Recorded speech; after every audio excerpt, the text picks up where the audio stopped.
Toi, tu penses que tu vas implémenter quoi en IA dans ton équipe?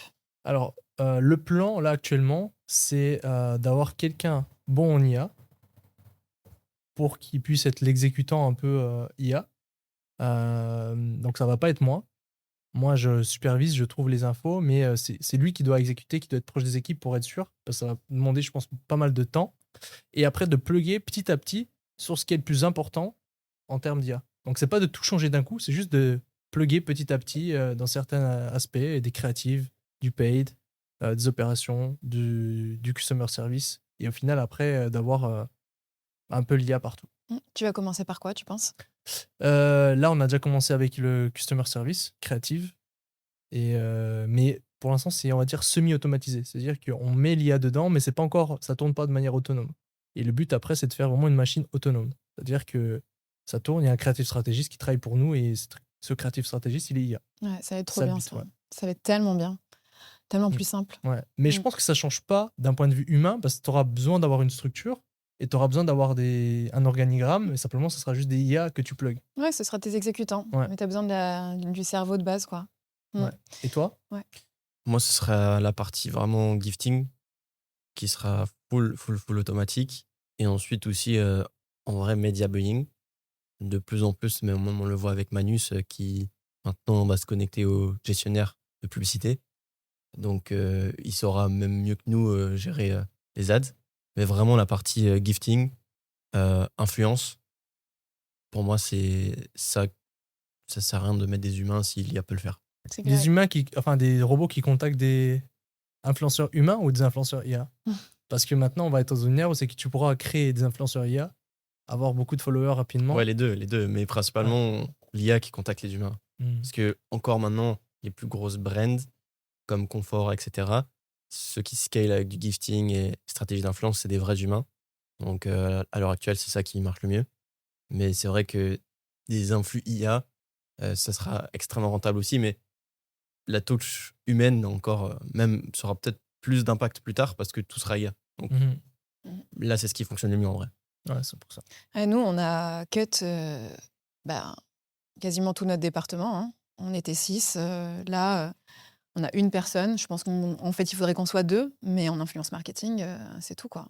Grâce au gifting IA, hein. C'est fou, hein. Et peut-être que vous pouvez parler, parce qu'en plus, c'est quelque chose que je voulais re-entendre, sur justement les influenceurs IA. C'est toi, je pense, qui avait mentionné que tu faisais des pages influenceurs IA. C'est pas moi. C'est pas toi? Enfin, on l'a fait. Enfin, on fait des faux influenceurs. C'est pas IA encore. C'est-à-dire, ils ont pas des followers, mais on crée tout avec l'IA. C'est-à-dire les pages Facebook, photos, toute la vie de la personne en Et IA. tu fais du whitelisting avec? Ouais. Ok. Et là, les pages Facebook, bah, du coup, aussi avec Manus, on peut l'automatiser pour que ça poste, que ça a des meilleures perfs. Mhm. Parce une page qui est vide, bah, ça sera pas autant performant. Ouais. Le fait de poster 2 posts par jour, ça booste les performances sur les ads, sur Intéressant. les pages. Et ça, on l'a encore testé récemment. J'ai dit, OK, on reposte 2 posts par jour, je veux juste voir les perfs. Et on a gagné 2 points de ROS. C'est-à-dire, je sais plus, en termes de. Bah, ça donne 2 points de ROS. C'est-à-dire que si vous étiez à un 6, vous passez à un 8. C'est fou. Et ça se fait en 2 secondes, quoi. Ça se fait en 2 secondes. Après, il faut quand même que Meta voit que vous publiez depuis quelques jours, mais c'était après 5 jours de poste, à peu près. C'est qui le fait pour toi, tout ça? C'est qui l'a fait? C'est l'assistant de ma Head of Ops. Ok. Mais normalement, ça devrait être l'assistant media buying ou social media. Mais sauf que là, actuellement, on est sur 2 postes, c'est qu'on recrute. Du coup, c'est lui qui l'a fait parce que c'était très simple à plugger. Honnêtement, avec Manus, ça prend, je pense, 1 heure de temps à publier les posts pour un mois. C'est ça qui est fou, tu te rends compte que tu peux mettre, parce que la personne qui l'a fait, elle est là depuis 1 mois et demi. Mhm. Oui, même Ouais, pas. ouais, c'est ça. Et elle a fait ça en 2 secondes, donc ça montre à quel point c'est simple à implémenter et Ouais. ça va vite, quoi. Ouais. Et ouais. Enfin, je crois qu'il l'a fait assez rapidement. Bon, en tout cas, ça fait Mais- 1 mois qu'il est là, il l'a Mais fait, ouais, donc ouais, c'est... Ouais. c'est pas compliqué. Maintenant, Ouais. tout devient de plus en plus simple et c'est ça qui me réjouit. Et du coup, pour ceux qui regardent le podcast, si tout devient de plus en plus simple, si on arrive à faire des créatives autant qualitatives que des créatives des publicités télé, ça va être compliqué pour tous ceux qui ont la flemme, pour tous ceux qui veulent faire un peu du résultat moyen, parce qu'il faudra être excellent, avoir tout excellent, parce que maintenant tout devient simple. Ouais. C'est ça qui est beau. Clairement. Et toi, le workflow que tu as partagé avec Lucas, je sais pas si on peut en parler? Là, le software qu'on a créé avec Lucas, c'est que simplement en partant de quelques concurrents, on se base sur les créas les plus winneuses et on a plusieurs steps où c'est que ça répertorie, genre, c'est quoi, ça target qui, comment, etc. Et frame par frame, notre IA, elle analyse tout et elle reproduit une, une créa vraiment très similaire, mais avec des changements que nous, on choisit. Et ça nous donne des créas en automatique et le montage se fait en automatique avec Emotion, etc. Et là, de plus en plus, bah, ça va être le cas avec les nouvelles IA qui sortent. C'est qu'il n'y a plus de montage à faire, il n'y a plus de travail trop poussé à faire pour avoir une créa vidéo. Mais vraiment, les résultats, ils sont vraiment humains. Genre, les clients, ils ne voient pas la différence. C'est Vraiment, fou. à 100%. Mais le benchmark que je vous ai donné, il sera plus du tout valable dans un an, hein. On se réjouit. Clairement, on a hâte. Bah, après, c'est un peu triste pour les gens, mais Mais il y aura toujours des gens. Ouais. Mais simplement, c'est vrai que ça va mettre un coup à l'économie quand même. Bah, si. Ouais, c'est sûr, ça va mettre un coup à Ouais. l'économie. t'imagines toutes les personnes dont on n'aura plus besoin? Qu'est-ce qu'elles vont faire ces personnes et en quoi ça va déboucher? On est plus sur de la macroéconomie.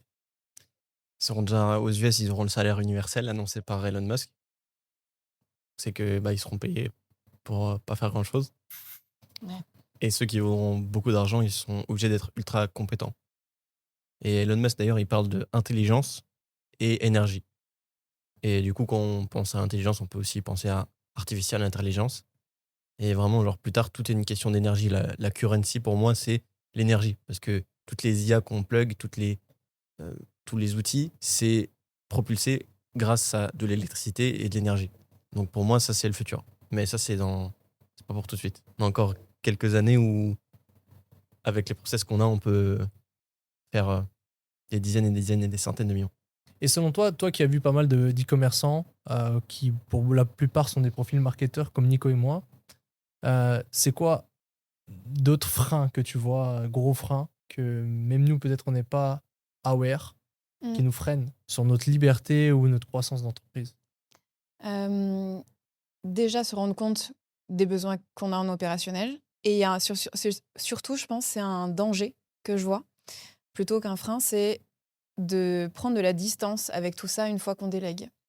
En fait, je vois beaucoup de fondateurs qui commencent à recruter et ils se disent trop bien, je suis soulagée de ces trucs opérationnels, admin et tout, donc je vais plus du tout regarder et je vais juste laisser ça vivre. Et en fait, ça crée de la distance avec son business. Donc ça, faut faire super attention. C'est pas parce qu'on recrute qu'il faut plus regarder, qu'il faut plus être au courant des choses. Très, très, très dangereux. Et comment est-ce qu'on fait pour rester au courant de tout? Eh bien, on demande des rapports. Des updates, des choses comme ça. Et on les regarde surtout et on les feedback. Autre erreur que je vois beaucoup, des fondateurs qui recrutent des operations managers ou n'importe qui d'ailleurs, ces personnes-là leur font des rapports, ils les regardent une fois, puis plus jamais. Du coup, les rapports sont de moins en moins bien, il y a de moins en moins d'efforts qui est fait de la part des équipes pour travailler. Et finalement, les rapports n'existent plus, le fondateur ne s'en rend pas compte. D'un coup, le fondateur se réveille, il se dit « Mais attends, je sais plus, où sont les rapports? C'est nul, ils sont pas bien faits. » Et en fait, ça fait une loupe comme ça. Et donc, pour éviter ça, quand on fait des rapports, on s'engage envers ses équipes à les regarder et à donner des feedbacks dessus. Et vraiment, c'est de la discipline à avoir. Quand on recrute, on doit être tout aussi discipliné dans ses stratégies marketing que dans les engagements qu'on a envers ses équipes.